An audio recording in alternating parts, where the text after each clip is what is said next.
जय हिंद। इस वीडियो में हम समझते हैं कि अर्थिंग क्या होता है, न्यूट्रल क्या होता है, फेज क्या होता है, कैसे हम मीटर से इलेक्ट्रिक की चोरी कर सकते हैं या अपने बिजली बिल को कम कर सकते हैं। पोल से गुजर रहे तार के ऊपर बैठा कोई पक्षी को करंट क्यों नहीं मार देता है। क्या हम अगर किसी रेलवे लाइन के ऊपर से जा रहे OHE वायर को पकड़ कर लटक जाएंगे तो हमें करंट मारेगा या नहीं मारेगा। तो इसको समझते हैं हम। सबसे पहले आप कुछ भाषा समझिए। जो फेज करंट होता है ना, इसके कई नाम होते हैं। पहले उन नामों को समझिए। फेज वायर को हम लोग लाइव वायर या जिंदा तार कहते हैं। इसे हॉट वायर या गर्म तार के नाम से भी जान जाता है। इसी को हम लोग कहते हैं मेन वायर।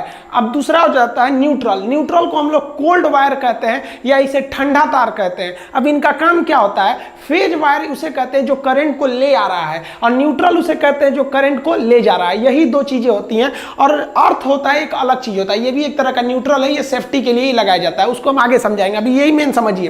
फेज वायर के रास्ते से करंट आता है और न्यूट्रल से जाता है। आना जितना जरूरी है उतना ही जरूरी जाना है। जैसे मान लीजिए हम सांस ले रहे हैं तो ये फेज है, और छोड़ेंगे तो वो है न्यूट्रल। तो आप बताइए ना, हमारे लिए जरूरी क्या है, फेज की न्यूट्रल। भैया एको को कम होगा ना तो हम मर जाएंगे। कि ऐसे थोड़ी होगा खाली फेजे पे रह जाएंगे, खाली इसे छोड़ते रहेंगे न्यूट्रल पे हो जाएंगे। तो फेज और न्यूट्रल दोनों जरूरी है। जैसे एक चोर जाता है चोरी करने के लिए तो घुसले रह जाएगा अंदर तो सुबेरे पिटाएगा वो। मान लीजिए बिना घुसले निकल गया तो फिर फायदा क्या हुआ, उसको चोरी किए।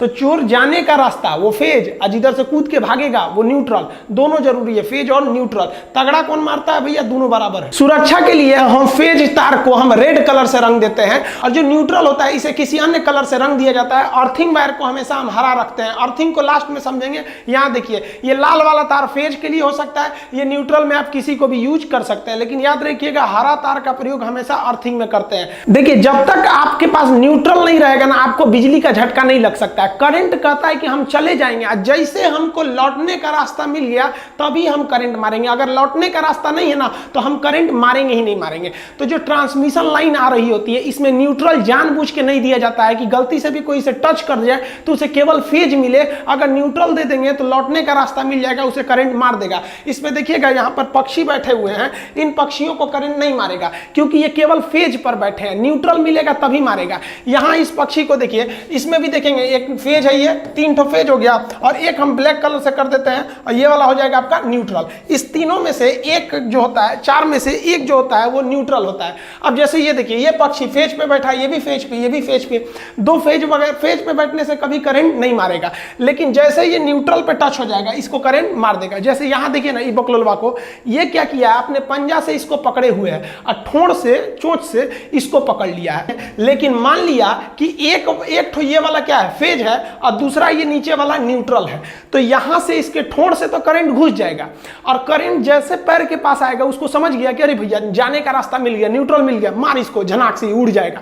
या फिर ऐसा भी हो सकता है कि नीचे वाला फेज हो, ऊपर वाला न्यूट्रल, तो नीचे पैर के रास्ते करंट घुस जाएगा और ठोड़ के रास्ते से देख लेगा कि जाने का रास्ता है तो मार देगा इसको, इस ससुरा मरेगा ये। अगर ये फेज और न्यूट्रल पर बैठा है तब देखेंगे तो एक कौवा यहां बैठा हुआ है, ये कौवा फेज पर बैठा हुआ है तो इसको करंट नहीं मारेगा क्योंकि न्यूट्रल नहीं है इसके पास। लेकिन ये आदमी को देखिए, बकलोलवा को, अपने जमीन पर खड़ा है तो जमीन से इसको न्यूट्रल मिल जाएगा क्योंकि करंट को जाने के लिए न्यूट्रल जमीन है। सबसे बड़ा न्यूट्रल जो होता है वो जमीन होता है। तो ये तो न्यूट्रल ऑलरेडी है, और इसके ऊपर से ये किसी लोहे के छड़ द्वारा इसको छू दिया है। तो ये तो छू के ले आया है किसको, ये तो लेके आ रहा है फेज को। अपने पैर जमीन पे खड़ा है, मिल गया न्यूट्रल, फेज न्यूट्रल मिल गया, मारेगा इसे, चुरा मरेगा ये। देखिए, रेलवे का जो ओवरहेड इक्विपमेंट OHE वायर गया रहता है, अगर आप इस वायर को पकड़ के लटक जाते हैं तो आप तो केवल एक फेज बन गए। मतलब करंट जो है वायर से आपके शरीर में आ गया है, लेकिन आपको झटका नहीं मारेगा क्योंकि झटका मारने के लिए उसको चाहिए न्यूट्रल। आपको न्यूट्रल नहीं है। आप कहेंगे तो ट्रेन कैसे चल जाती है, तो ट्रेन जो होती है ऊपर से लेती है फेज, और उसके रास्ते उसके मोटर में आता है करंट, और चक्का जो होता है उसके इस रेल पटरी पे रहता है, और जगह जगह से रेल पटरी को जमीन से जोड़ा गया रहता है वायर द्वारा। तो पटरी से मिल जाता है न्यूट्रल और ट्रेन चल जाती है। अगर कोई इलेक्ट्रिक मिस्त्री पोल पर चढ़ा होता है तो वो अपने हाथ में रबड़ का ग्लव्स पहने रहता है जो इंसुलेटर का काम करता है। साथ ही अगर आप देखेंगे तो इसमें ये एक तो ये फेज हो गया है 3 ठो, और ये वाला एक हो गया न्यूट्रल। तो ये देखिए, ये केवल इन फेज के पास में है, न्यूट्रल पे नहीं है। इसको करे, जहां ये न्यूट्रल को टच करेगा इसको भी मार देगा। तो आपको न्यूट्रल पे बच के रहना है। ट्रेन के ऊपर अगर आप चढ़ जाते हैं कोई दिक्कत नहीं है।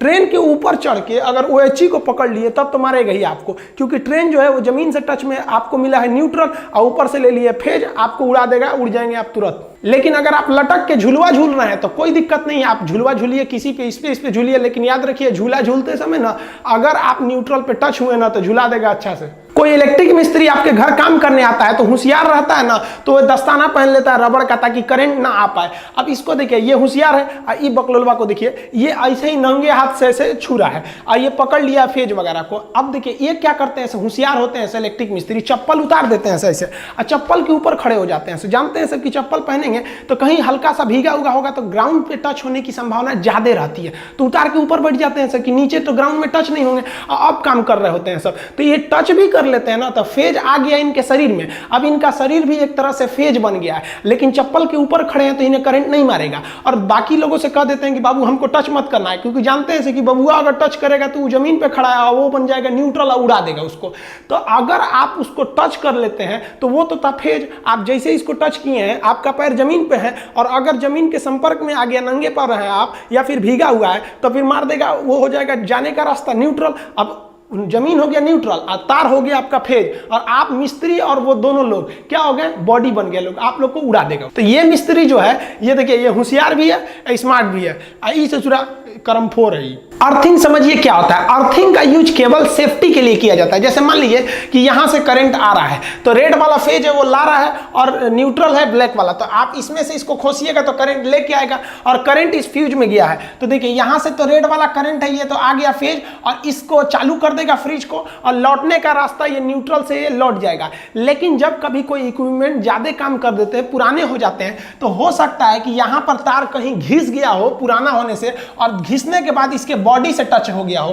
अगर इसके बॉडी से टच हो गया है तो देखिए ये आ रहा है तो फेज और लौटने के लिए न्यूट्रल भी है, लेकिन कुछ यहां लीकेज करंट भी है। सब लीकेज करंट होने की वजह से ये जो फ्रिज है ये एक तरह का आपका फेज बन गया है। अभी देखिए इसे सूरी जा रही है खोलने के लिए, जैसे खोलेगी तो ये जो है इसके पे क्या चलाएगा, करंट आ जाएगा, आई उधिया जाएगी। इसका जमीन पे पैर टच है, जूता पहनी है, ये उतार देते हैं जूता, इसका जूता उतार दिए। अब देखिए ये नीचे है, इसका तो संपर्क हो गया नीचे से, अब यहां से जो करंट आया था वो न्यूट्रल में तो चला गया, लेकिन लीकेज करंट जो था इस फ्रिज के रास्ते से इस सूरी की बॉडी में चला आया और इसका पैर नीचे था, इसलिए इसको जाने का भी रास्ता मिल गया, इसको मारेगा ये उधिया जाएगी। तो इस लीकेज करंट से बचने के लिए हम चाहते हैं कि जिस तरह से फेज को लौटने के लिए एक न्यूट्रल था, उसी तरह लीकेज करंट को लौटने के लिए भी कोई ना कोई रास्ता होना चाहिए। तो लीकेज करंट को लौटने के लिए जो रास्ता होता है उसे हम कहते हैं अर्थिंग। जैसे मान लीजिए कि इसी फ्रिज से यहां एक वायर को ले आके जमीन में ऐसे कर देते तो वो क्या हो जाता है, अर्थिंग हो जाता है।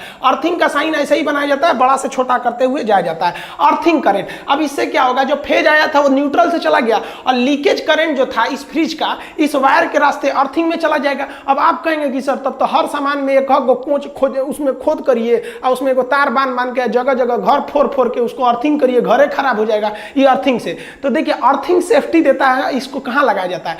अर्थिंग जो होता है ना, इसका जो प्रतिरोध होता है, क्वेश्चन पूछेगा कितना होना चाहिए, तो अर्थिंग का प्रतिरोध रेसिस्टेंस बहुत ही कम होना चाहिए, 8 ओम से भी कम होना चाहिए। जबकि हमारे शरीर का जो प्रतिरोध होता है, अगर शरीर भीगा है तो 1000 होता है और अगर सूखा है तो 1 लाख हो जाता है। तो यानी हमारा शरीर सूखा है तो करंट को 1 लाख से धकेलेगा और भीगा है तो 1000 से ढकेलेगा। और जो अर्थिंग होता है वो महज 8 ओम से ढकेलता है। इसलिए कोई भी कहां जाता है, प्रतिरोध मतलब होता है रुकावट, ब्रेकर। अब आप बताइए, आप गाड़ी से जा रहे हैं, एक ठो ब्रेकर इतना ऊंचा है, अब बगल वाला ब्रेकर थोड़ा सा है, तो गड़िया वाला को देखते हैं मुड़ा के जाता है, कहता दूर हचका पे से कौन जाएगा। तो हमारे शरीर का प्रतिरोध यानी ब्रेकर ज्यादा हैवी होता है और अर्थिंग का ब्रेकर कम होता है, इसलिए लीकेज करंट इधर न जाके नीचे चला जाता है। अर्थिंग के लिए अर्थिंग का प्रतिरोध हमेशा कम रखा जाता है, 8 ओम से इसे नीचे रखना चाहिए। देखिए अर्थिंग को ही हम ग्राउंड कहते हैं, ये एक तरह से सेफ्टी के लिए ही यूज किया जाता है, जबकि ये एक तरह से कहिए तो जो लीकेज करंट है उसे वापस जाने के लिए रास्ता दे देता है। अर्थिंग वायर हमेशा और हमेशा हरा रंग का रहना चाहिए।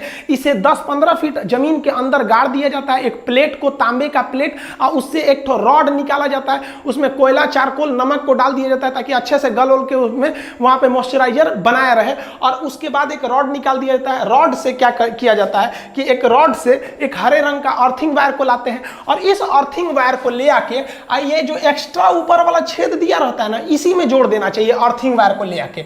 इससे क्या फायदा होगा, देखिए मान लीजिए ये आपका फ्रिज है, इस फ्रिज से हम सप्लाई ले आ रहे हैं, तो इससे 3 ठो सप्लाई लाना चाहिए। कौन कौन सा, एक हो गया फेज का, एक हो गया न्यूट्रल का, और एक हो गया लीकेज करंट के लिए।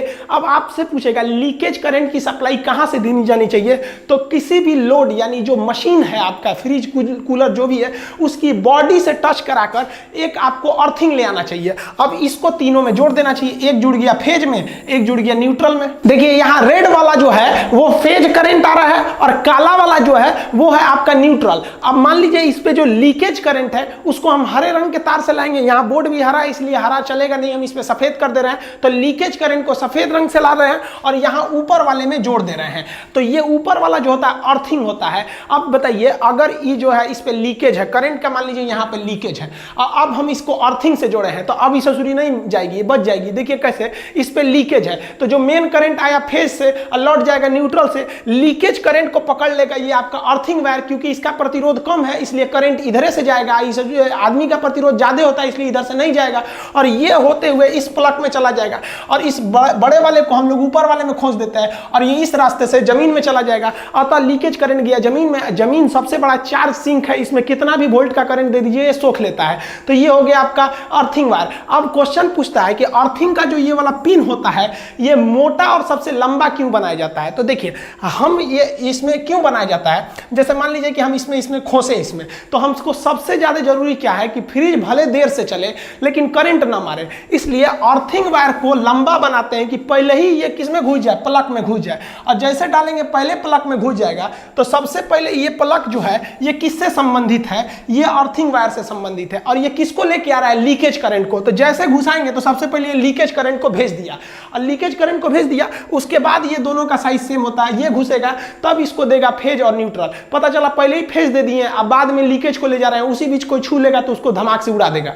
इसे मोटा बनाने का दूसरा एक और रास्ता है कि हमें अर्थिंग करंट का जो रेसिस्टेंट जो प्रतिरोध है उसको कम रखना है, क्योंकि करंट धड़ाक से चला है, प्रतिरोध कम होने की वजह से प्रतिरोध कम करने के लिए किसी भी वायर को मोटा किया जाता है। तो जानबूझ के इसे मोटा कर दिया जाता है कि इसका प्रतिरोध घट जाए और उधर से लीकेज करंट फटाक से चला। इसमें इसे मोटा करने का एक और रीजन है कि इसको अगर आप मोटा कर देंगे तो अर्थिंग वायर जो है वो कभी भी फेज वाले में नहीं जाएगा और ना ही न्यूट्रल वाले में जाएगा, क्योंकि अर्थिंग का जो रेसिस्टेंट होता है वो बहुत ही कम होता है, उसे फेज और न्यूट्रल में नहीं जाने देना चाहिए। तो ये 3 रीजन है इसको मोटा बनाने का।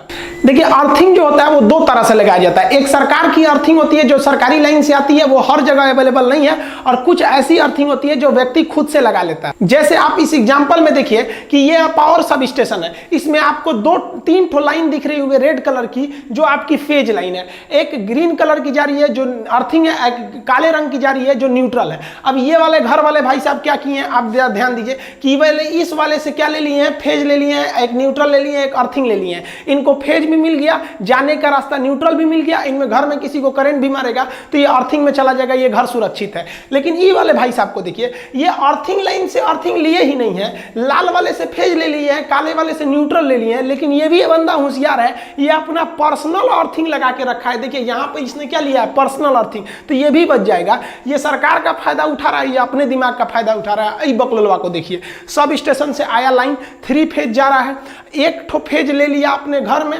और एक ठो न्यूट्रल ले लिया जाने के लिए, और सरकार इस एरिया में अर्थिंग दी ही नहीं थी और यो ससुरा अपने घर में अर्थिंग नहीं लगाया तो उड़ेगा, इसके यहाँ करंट मारेगा किसी को तो झनाक से उड़ेगा ही।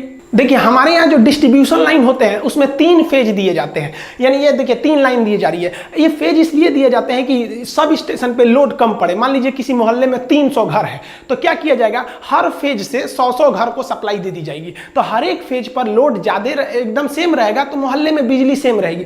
लेकिन क्या किया जाता है ना, कभी कभी लोग किसी घर में ज्यादा लोड है, किसी घर में कम लोड है, किसी मोहल्ला में पता चला 2 फैक्ट्री लग गई तो उसके वाले पर लोड ज्यादा हो जाएगा तो उधर जो वोल्टेज होगा टिमिर टिमिर रहेगा, तो लोग उस फेज से हटा के दूसरे फेज में लगा देते हैं। तो ये ना हो इसलिए हम लोग ज्यादातर फेज को डिस्ट्रीब्यूट कर देते हैं। लेकिन हमारे यहाँ बिहार व यूपी वगैरह में क्या होता है ना, चोरी लोग कर लेते हैं, अक्सर हर जगह लोग थोड़ा बहुत चोरी कर लेते हैं। क्या करते हैं, वो टोक फंसा लेते हैं। देखिएगा ना कोई बोतल वोतल रहेगा तेल ओल का तो उसको आधा काट के उसमें तार में फंसा के इस तरह से इसे टोकन फंसा लेंगे लोग, और उसमें इसी में डाल देंगे फेज में और एक तो न्यूट्रल में ले लीजिए, फेज ले लेगा, घर से ही न्यूट्रल अर्थिंग बना सकता है वहां पर।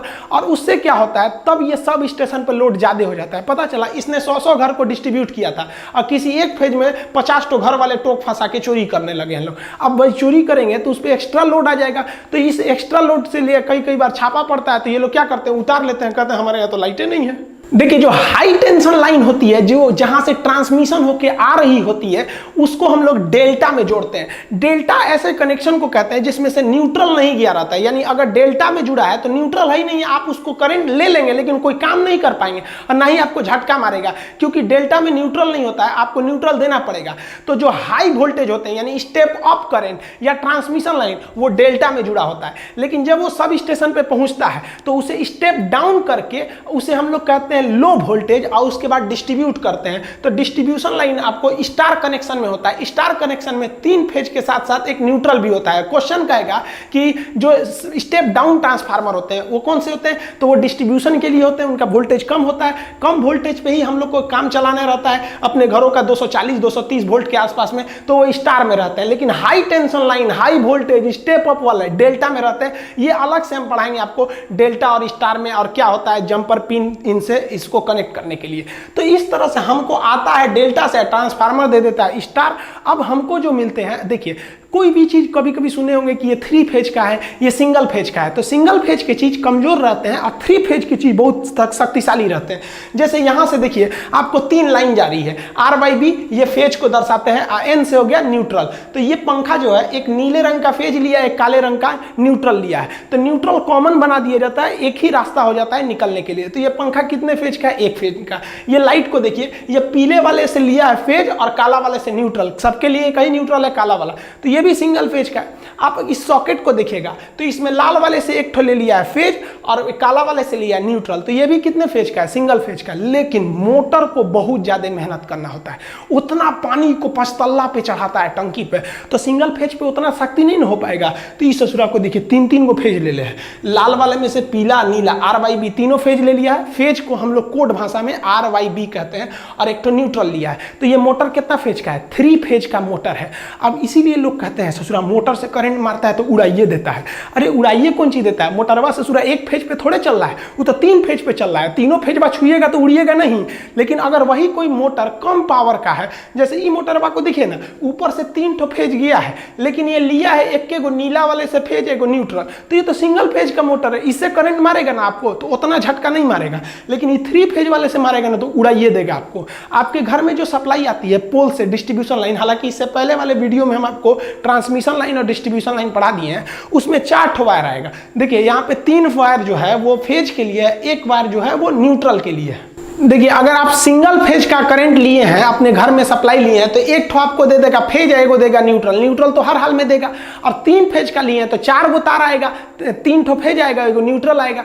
तो अब आप कहेंगे कि सर हम फेज लेते हैं और जला के न्यूट्रल से भेजते हैं, तो आप जैसे मान लीजिए यहाँ से लिए पोल पे से आपके मीटर में आया है 1 फेज 1 न्यूट्रल, और इधर से निकलेगा आपके घर में 1 फेज और न्यूट्रल, तो फेज से करंट जाएगा, न्यूट्रल से आएगा, मीटर को होते हुए पोल पे जाएगा। आप सोचेंगे ससुरा पोलवा पे से कहाँ चल जाता है, तो पोल पे से वो जाता है ट्रांसफार्मर के पास, और ट्रांसफार्मर में एक तार द्वारा उसे ग्राउंड करके अंदर भेज दिया जाता है। तो न्यूट्रल और ग्राउंडिंग में ज्यादा का अंतर नहीं है, ये अपने घर नहीं ले जाता है, वही ट्रांसफार्मर तक ले जाता है, वहां से ग्राउंड कर देता है। अब बिजली चोरी कैसे करते हैं लोग, देखिए मान लीजिए आपका सिंगल फेज का मीटर है, तो 1 फेज ले लिए, 1 न्यूट्रल ले लिए, तो ये इनपुट है, आउटपुट आपके घर में जाएगा 1 फेज 1 न्यूट्रल। तो चोरी करने वाला क्या करता है कि यहाँ से फेज ले जाता है और न्यूट्रल को बीच में रोक देता है, किसी कमरा के पास जाके न्यूट्रल को काट के टेप चिपका देता है।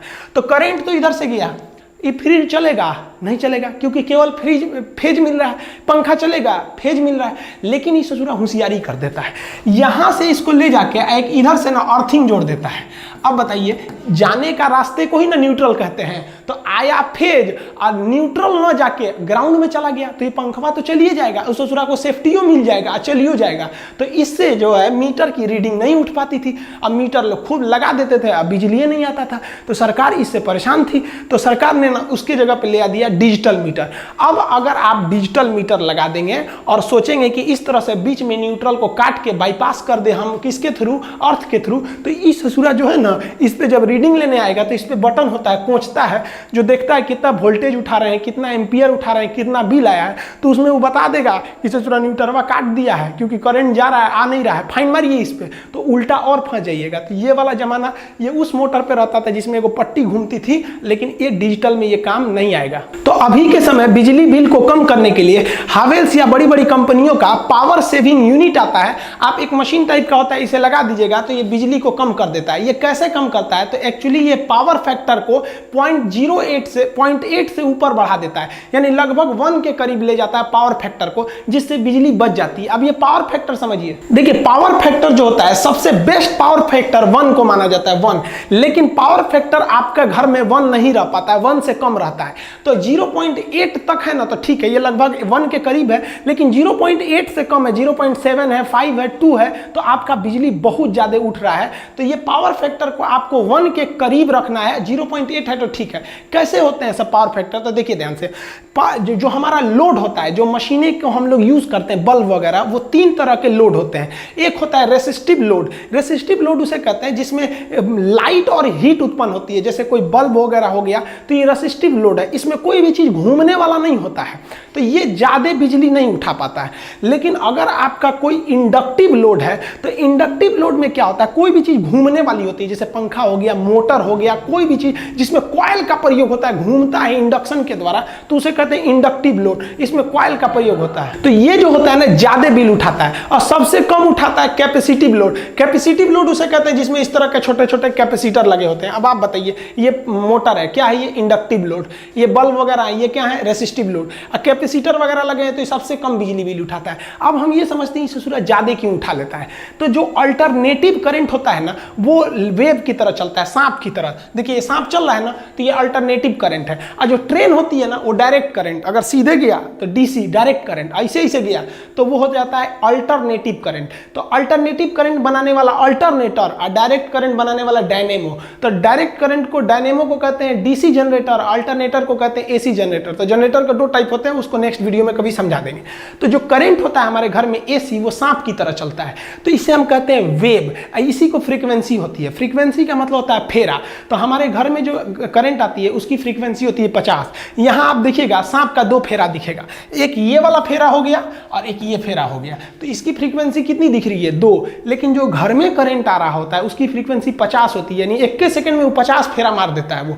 तो जो कभी देखिए, इसमें भी जो करंट आता है हमारे घर में, उसमें 2 चीजें होती है। एक होती है वोल्टेज, यानी जो प्रेशर जो बिजली को ढकेल रहा है, और एक करंट जो इलेक्ट्रॉन आ रहे हैं। तो करंट होता है और जो वोल्टेज होता है, उन दोनों का जो टर्म है, जो फेरा है, वो जो वेव है, वो 1 के ऊपर 1 रहना चाहिए, तभी अच्छा माना जाता है। तो जितने भी रेसिस्टिव आपके लोड होते हैं या कैपेसिटिव लोड होते हैं, इसमें देखिए यहाँ हम काले रंग से बना दिए हैं वोल्टेज और लाल रंग से बना दिए हैं आपका करंट। तो ये दोनों एक ही पर होते हैं, इसलिए आपका जो होता है पावर फैक्टर वो सेम होता है। इसलिए ऊपर नीचे रखिएगा तो कट के 1 आ जाता है, इसलिए इससे अच्छा माना जाता है, इसे भी अच्छा माना जाता है। लेकिन जब आप कभी कॉइल को लगाते हैं, यानी इंडक्टिव लोड को लगाते हैं, मोटर फैन वगैरह को, तो इसमें पंखा जो घूमने लगता है ना, तो ये करंट को रोक लेता है। तो जिस वजह से इसका ग्राफ ऐसे बनता है। काला वाला मतलब वोल्टेज, वोल्टेज का ग्राफ आगे चला जाता है और करंट पीछे रह जाता है। तो वोल्टेज आगे चला गया, करंट पीछे रह गया, तो करंट को ऊपर रख के वोल्टेज से डिवाइड करेंगे तो पॉइंट में चला आता है।